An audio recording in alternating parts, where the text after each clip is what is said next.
આ video overview પ્રકૃતિ અભ્યાસો પ્રકાશચંદ્ર કે સોલંકી પ્રણય દ્વારા લિખિત વિહંગ વિશ્વ ગુજરાતની પક્ષી સંપદા નામના 7 ખંડોમાં પથરાયેલા મહાગ્રંથના મૂળ લેખ પર આધારિત છે. આપણે ઘણીવાર કોઈ પક્ષીને આકાશમાં પાંખો ફેલાવીને એકદમ હળવાશથી તરતું જોઈએ છે, ખરું ને? બહારથી આ દ્રશ્ય અત્યંત શાંત અને સૌમ્ય લાગે છે. પણ જો વૈજ્ઞાનિક દૃષ્ટિકોણથી જોઈએ ને તો પક્ષીનું ઉડવું એ ગુરુત્વાકર્ષણના અટલ નિયમો સામેનો એક જબરદસ્ત વિજય છે. તો ચાલો આજના આ વિશ્લેષણમાં પક્ષીઓના ઉડ્ડયન પાછળ છુપાયેલા આ અદ્ભુત વિજ્ઞાનને એકદમ સરળ ભાષામાં સમજવાનો પ્રયાસ કરીએ. આજના આ ઓવરવ્યૂમાં આપણે 6 મુખ્ય બાબતો પર નજર કરીશું. પક્ષીઓની શારીરિક રચના, ઉડાનનું ભૌતિક વિજ્ઞાન, હવામાં એમનું નિયંત્રણ, ઊર્જા પ્રણાલી, પાંખોની અલગ અલગ શૈલીઓ અને અંતે તેની ઉત્ક્રાંતિ. આખી પ્રક્રિયા કુદરતી ઇજનેરીનો એક શ્રેષ્ઠ નમૂનો છે, જેને આપણે હવે તબક્કાવાર સમજીશું. જરા વિચારો, આપણે માણસોને આકાશ આંબવા માટે મોટા મોટા એન્જિનો અને હજારો લીટર ઈંધણની જરૂર પડે છે. એની સામે કુદરતે આ જ શક્તિ લોહી અને માંસથી બનેલા એક નાનકડા જીવમાં મૂકી દીધી છે. પક્ષીઓનું ઉડવું એ માત્ર પાંખ ફફડાવવાની કોઈ સામાન્ય ક્રિયા નથી. આ તો ફિઝિક્સ, એરોડાયનેમિક્સ અને જૈવિક ઇજનેરીનો એક એવો અદ્ભુત સુમેળ છે જે ગુરુત્વાકર્ષણને એકદમ સહજતાથી માત આપે છે. તો ચાલો સૌથી પહેલા વિભાગથી શરૂઆત કરીએ, પક્ષીઓની શારીરિક રચના અને એરોડાયનામિક્સ. કુદરતના આ ઉડતા મશીનની મૂળભૂત ડિઝાઇન કેવી છે તે આપણે જોઈએ. અહીં નોંધવા જેવી બાબત એ છે કે પક્ષીનું આખું શરીર એક એરોફોઇલ જેવું છે. એમનો આકાર આગળથી ગોળાકાર અને પાછળથી સાંકડો હોય છે, જેથી હવા એમના શરીર પરથી બિલકુલ ઘર્ષણ વગર પસાર થઈ શકે. બીજી સૌથી કમાલની વાત એમના હાડકાં છે. આ હાડકાં વજનમાં એકદમ હલકા અને અંદરથી પોલા એટલે કે ખોખલા હોય છે, છતાં અંદરની જાળ જેવી રચના તેમને મજબૂતી આપે છે. ઉડાન વખતે શરીર સ્થિર રહે એ માટે ઘણા હાડકાં એકબીજા સાથે જડાયેલા હોય છે. અને હા, જેને આપણે પાંખો કહીએ છીએ એ માત્ર પીંછાનો સમૂહ નથી, પણ ઉત્ક્રાંતિ પામેલા એમના આગળના હાથ છે. શારીરિક રચનામાં જો કોઈ સૌથી મહત્વનું અંગ હોય ને તો તે છે કિલ. પક્ષીની છાતીના ભાગમાં આવેલું આ મોટું હાડકું એક રીતે જોઈએ તો પક્ષીનું વાસ્તવિક એન્જિન બ્લોક છે. અહીં જે શક્તિશાળી ઉડ્ડયન સ્નાયુઓ જોડાયેલા હોય છે, જે પાંખોને નીચે દબાવીને ઉડાન માટે જોઈતું બળ પૂરું પાડે છે. હવાના ભારે અવરોધ સામે ટકી રહેવા માટે આ મજબૂત એન્કરિંગ ખરેખર બહુ જ જરૂરી છે. માળખાગત રચના તો આપણે જોઈ લીધી. હવે બીજા વિભાગ તરફ આગળ વધીએ. ઉડાન પાછળ કયા ભૌતિક નિયમો કામ કરે છે તે સમજવું પણ એટલું જ રોમાંચક છે. પક્ષીઓ ગુરુત્વાકર્ષણને હરાવે છે કેવી રીતે? આનું મુખ્ય રહસ્ય છે બર્નોલીનો સિદ્ધાંત. પક્ષીની પાંખની ડિઝાઇન જ એવી હોય છે કે તેની ઉપરની સપાટી પર હવા વધુ ઝડપથી વહે છે. હવે ઝડપ વધે એટલે ત્યાં હવાનું દબાણ ઘટે. બીજી તરફ પાંખની નીચે હવા ધીમી હોય છે એટલે ત્યાં દબાણ વધારે રહે છે. બસ આ જ દબાણના તફાવતને કારણે પાંખ ઉપરની તરફ ખેંચાય છે અને પક્ષીને લિફ્ટ મળે છે. આ આખી પ્રોસેસને જો આપણે તબક્કાવાર સમજીએ તો બર્નોલીના સિદ્ધાંતની સાથે સાથે ન્યૂટનનો ત્રીજો નિયમ પણ અહીં જોડાય છે. પક્ષી પોતાની પાંખોથી હવાને નીચે તરફ ધકેલે છે અને બદલામાં હવા પક્ષીને ઉપર તરફ ધકેલે છે. આને આપણે એક્શન અને રિએક્શન કહી શકીએ. આમ હવાના દબાણનો તફાવત અને ન્યૂટનનું સમાન અને વિરુદ્ધ બળ, આ બંનેના જાદુઈ સંયોજનથી જ હવામાં ઉડવું શક્ય બને છે. હવે આપણે ત્રીજા વિભાગમાં પ્રવેશીએ. માત્ર હવામાં ઉપર જવું પૂરતું નથી, હવામાં સંતુલન જાળવવું અને સચોટ નિયંત્રણ કરવું પણ બહુ જ અગત્યનું છે. જુઓ, પક્ષીની પૂંછડી એ ખરેખર તો વિમાનના સ્ટિયરિંગ અને બ્રેક જેવી જ ભૂમિકા ભજવે છે.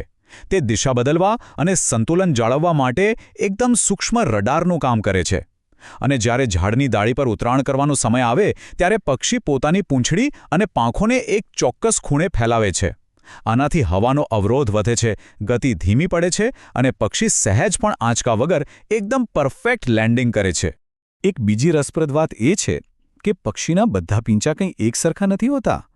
પાંખોના જે મુખ્ય અને ગૌણ પીંછા છે તે હવામાં લિફ્ટ અને થ્રસ્ટ આપે છે. પૂંછડીના પીંછા દિશા નક્કી કરે છે.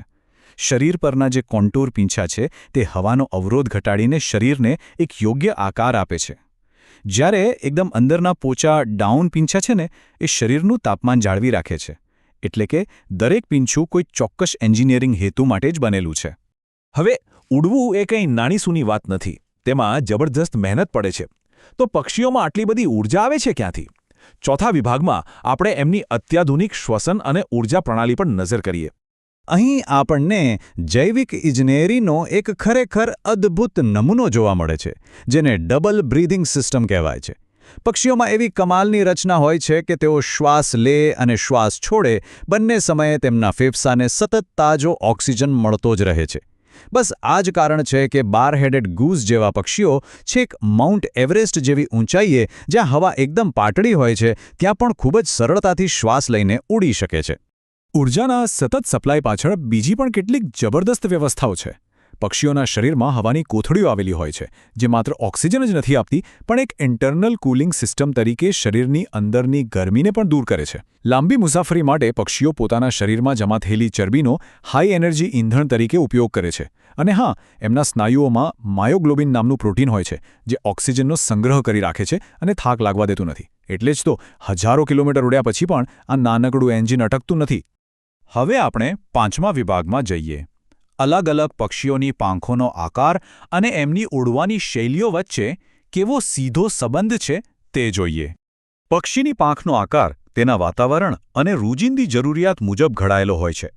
દાખલા તરીકે આલ્બટ્રોસ, એની લાંબી અને સાંકડી પાંખો લાંબા અંતરની ઉડાન માટે એકદમ પરફેક્ટ છે.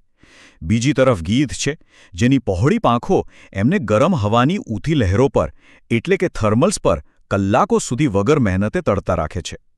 જ્યારે આપણી આસપાસ જોવા મળતી ચકલીને જુઓ, એની ટૂંકી અને ગોળ પાંખો એને ઝડપથી પાંખો ફફડાવવા અને અચાનક વળાંક લેવા માટે બહુ જ કામ લાગે છે. કુદરતની આ એરોડાયનેમિક માસ્ટરીના કેટલાક ઉદાહરણો તો એટલા અસાધારણ છે કે આપણે અવાક રહી જઈએ. મોટા પક્ષીઓની પાંખોના છેડે વિંગલેટ્સ આવેલા હોય છે, જે હવાનો ઘૂમરાટ ઘટાડીને ઊર્જા બચાવે છે. આશ્ચર્યની વાત એ છે કે આધુનિક વિમાનોએ આ જ ડિઝાઇન કોપી કરી છે. સ્વિફ્ટ જેવા પક્ષીઓ તો એમનો ખોરાક અને ઊંઘ પણ હવામાં જ ઉડતા ઉડતા પૂરા કરે છે. અને હમિંગબર્ડની તો વાત જ શું કરવી. એની પાંખો અંગ્રેજી 8ના આકારમાં એવી તો ફરે છે કે તે હવામાં એક જ જગ્યાએ હેલિકોપ્ટરની જેમ સ્થિર રહી શકે છે. અને કમાલની વાત તો એ છે કે તે પાછળની તરફ પણ ઉડી શકે છે. ઉડવું એ કોઈ યાંત્રિક ક્રિયા જ નથી. એમાં સતત અને સેકન્ડના પણ નાના ભાગમાં નિર્ણયો લેવાની વાત આવે છે. પીંછામાં રહેના સંવેદનશીલ કોષો અને પક્ષીની વેસ્ટિબ્યુલર સિસ્ટમ હવાના દબાણમાં થતા એકદમ સૂક્ષ્મ ફેરફારોને પળવારમાં મગજ સુધી પહોંચાડે છે. આ અત્યંત ઝડપી ન્યુરલ ગણતરીઓને કારણે જ તમે જોયું હશે કે સેંકડો પક્ષીઓનું આખું ઝુંડ એકબીજા સાથે ટકરાયા વિના હવામાં એકસાથે જ દિશા બદલી શકે છે. સામૂહિક ઉડ્ડયનનું એક ઉત્તમ ઉદાહરણ છે પક્ષીઓની વી આકારની ઉડાન.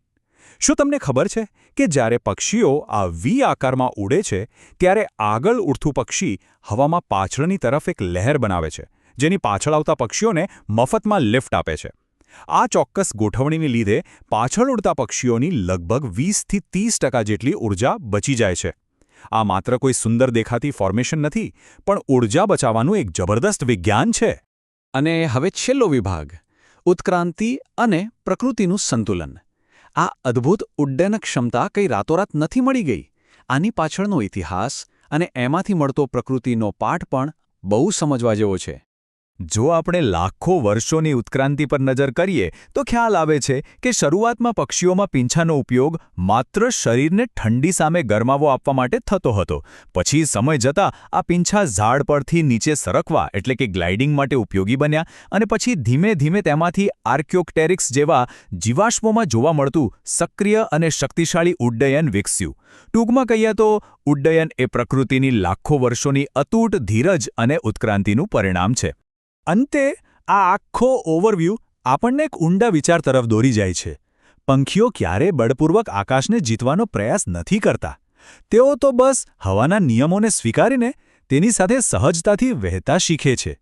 ઉડવું એ પ્રકૃતિ સાથે તાલમેલ બેસાડવાની જે કળા છે. તો અહીં સવાલ એ થાય છે કે જો માનો ટેકનોલોજી પણ પ્રકૃતિના નિયમો સામે માત્ર બળ વાપરવાને બદલે પક્ષીઓની જેમ તેની સાથે સંતુલન સાધતા શીખે, તો આપણે આ ટેકનોલોજીનો કેટલો બહેતર ઉપયોગ કરી શકીએ. આ એક એવો પ્રશ્ન છે જે આપણને પ્રકૃતિ પાસેથી ઘણું બધું નવું શીખવાની પ્રેરણા આપે છે. બસ આ જ વિચાર સાથે આજના આ વિશ્લેષણને આપણે અહીં પૂર્ણ કરીએ છીએ.